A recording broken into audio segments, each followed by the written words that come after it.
Good morning, dear children. Come back to online classes. Today we are going to see history remaining part, chapter number 4.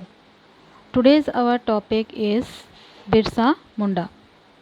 In this topic we will see the movement led by Birsa.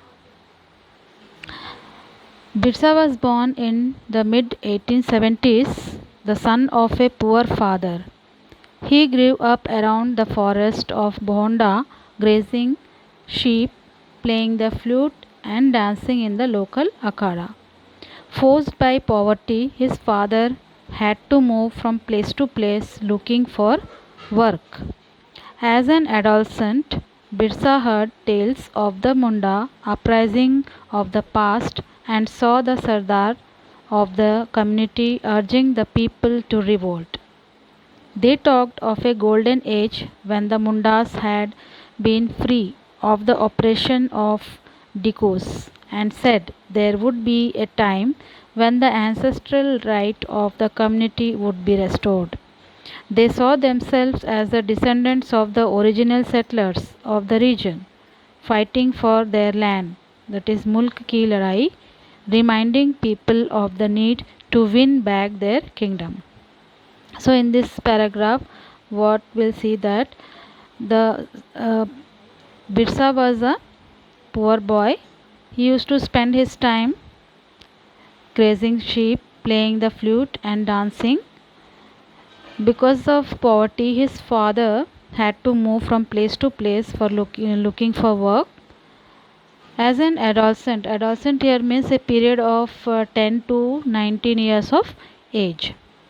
Birsa also heard tales. Tales means stories of the Munda uprising of the past and saw the Sardars of the community urging the people to revolt. So they talked about actually the golden age when when Mundas had been living very freely.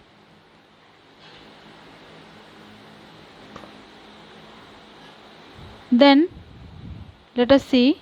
Birsa went to the local missionary school and listened to the sermons of missionaries. Here, sermons means speech made by priests of religious leaders.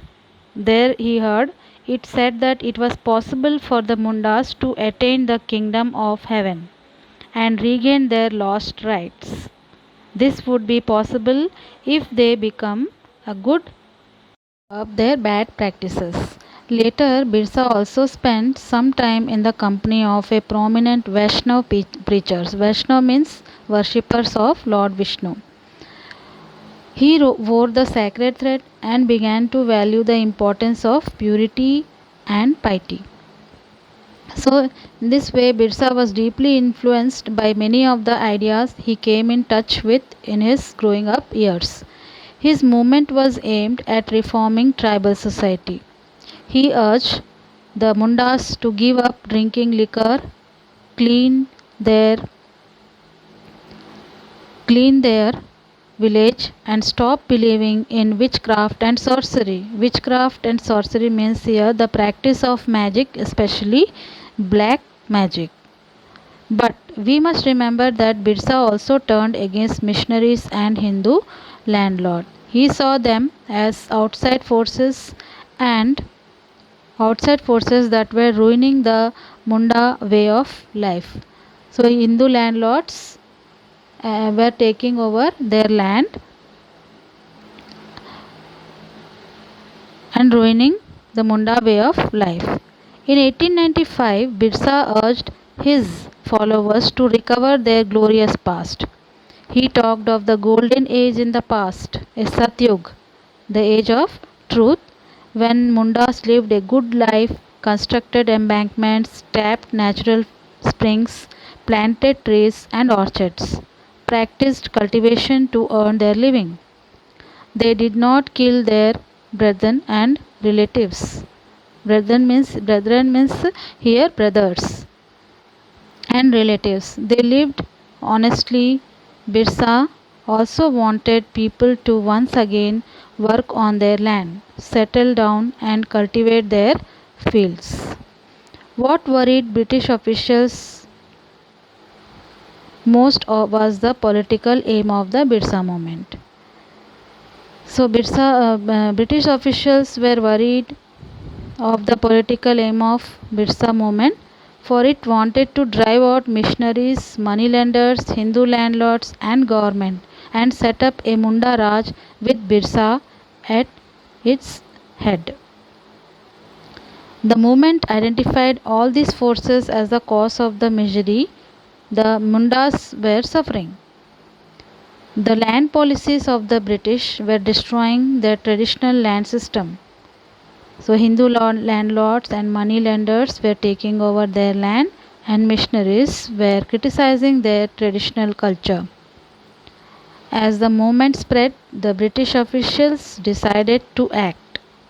So in this way, Birsa started the movement, and it spread. As it spread the whole area, the British officials decided to act on it. They arrested Birsa in 1895, convicted him on charges of writing, and jailed him for 2 years. When Birsa got released in 1897, he began touring the villages to get support. He used traditional symbols and languages to rouse people, urging them to destroy Ravana, Dikus and the Europeans, and established a kingdom under his leadership. Birsa's followers began targeting the symbols of Diku and European power. They attacked police stations and churches and raided the property of a moneylender and zamindars. They raised the white flag as a symbol of Birsa Raj.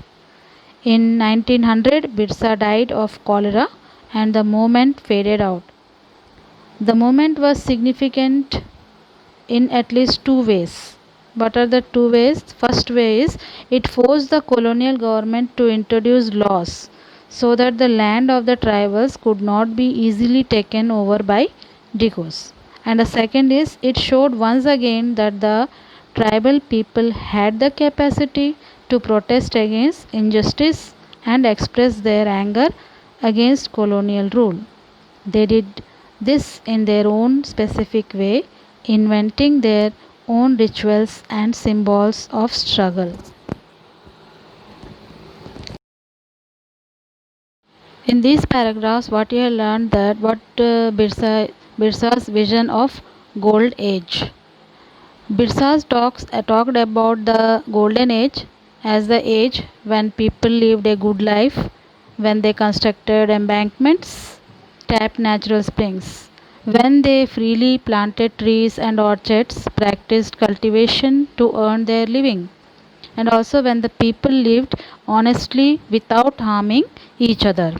So Birsa's vision appealed to the people because people had to suffer at the hands of the landlords, moneylenders, and were made devoid of their rights due to exploitative British policy. Missionaries, moneylenders, Hindu landlords, and the British officials were considered Dikus or the outsider. They caused anger among the tribals because they were considered the cause of misery and sufferings of the people. The land policies of the British were destroying their traditional land system. Hindu landlords and moneylenders were taking over their land, and the missionaries were criticizing their traditional culture. So, as the above movement spread, Birsa was arrested. The British arrested Birsa in 1895, convicted him on charges of writing, and jailed him for 2 years.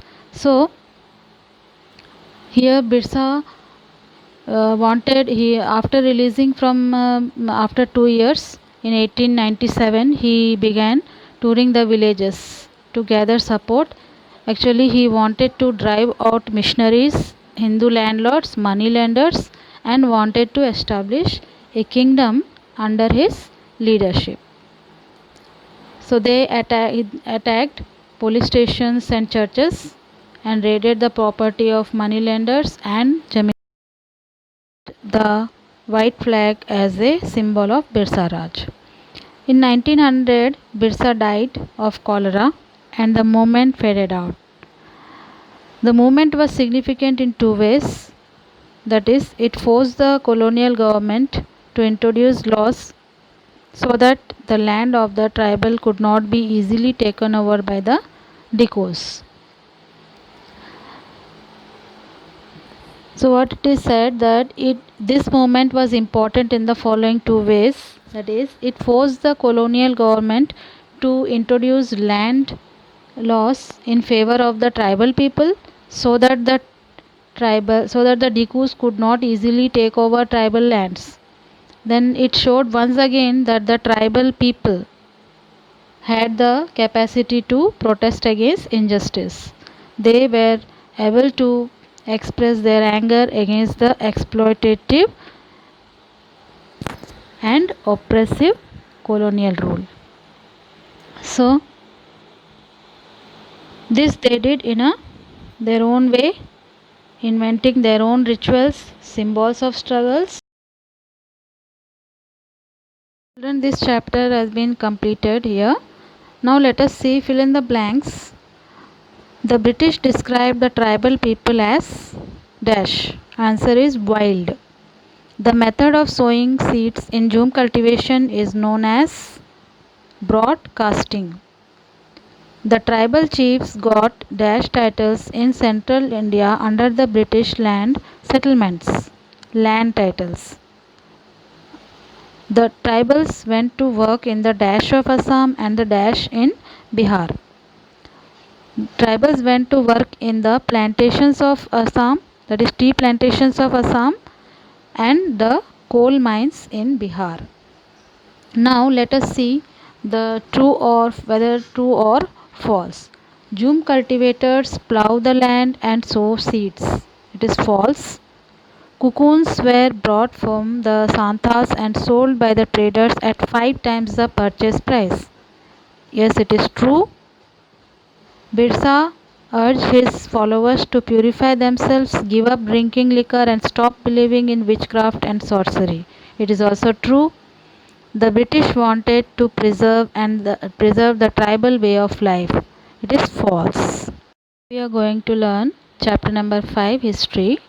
When people rebel, 1857 and after.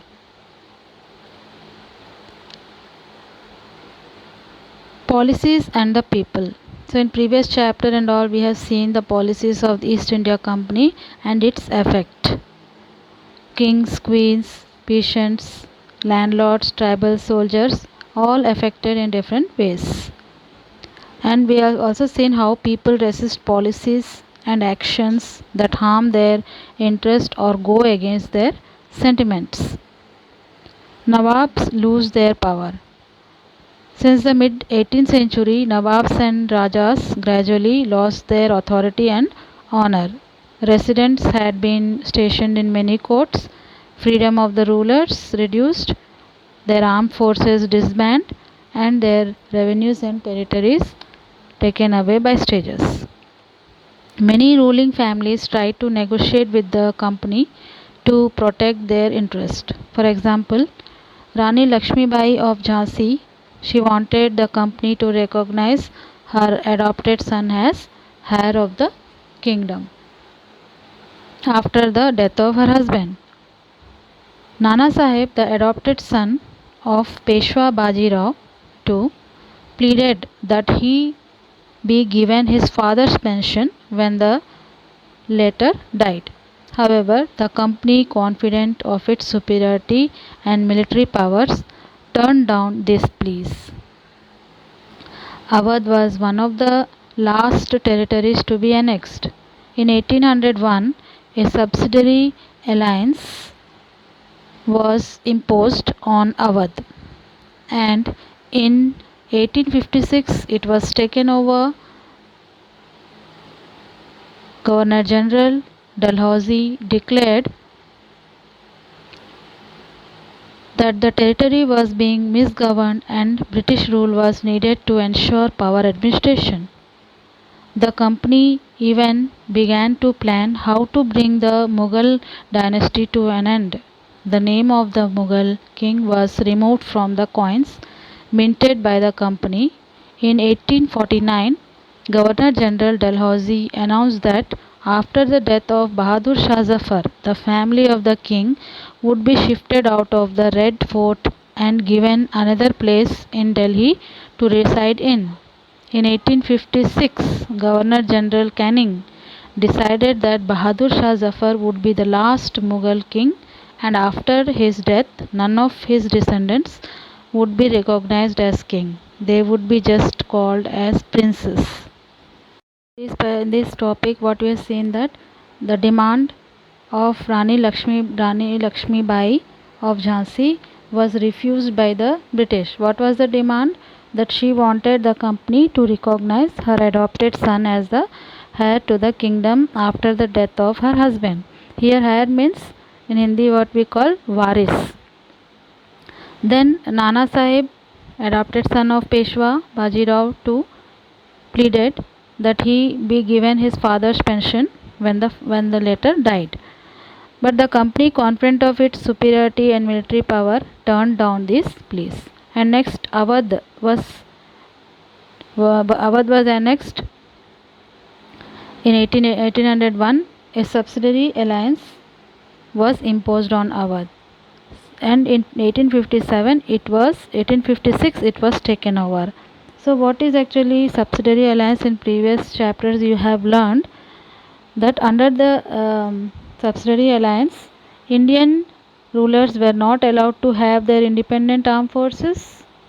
Then the rulers were to be protected by the company, but for this they had to pay money.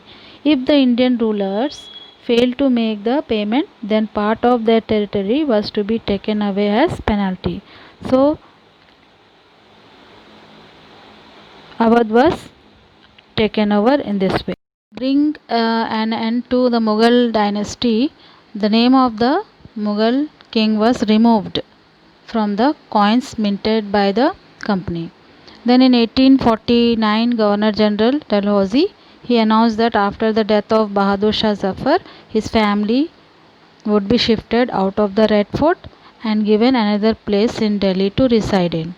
And in 1856, Governor General Canning decided that Bahadur Shah Zafar would be the last Mughal king, and after his death, none of his descendants would be recognized as kings. They would just be called as princes.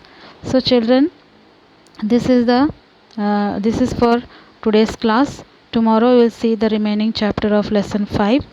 Thank you.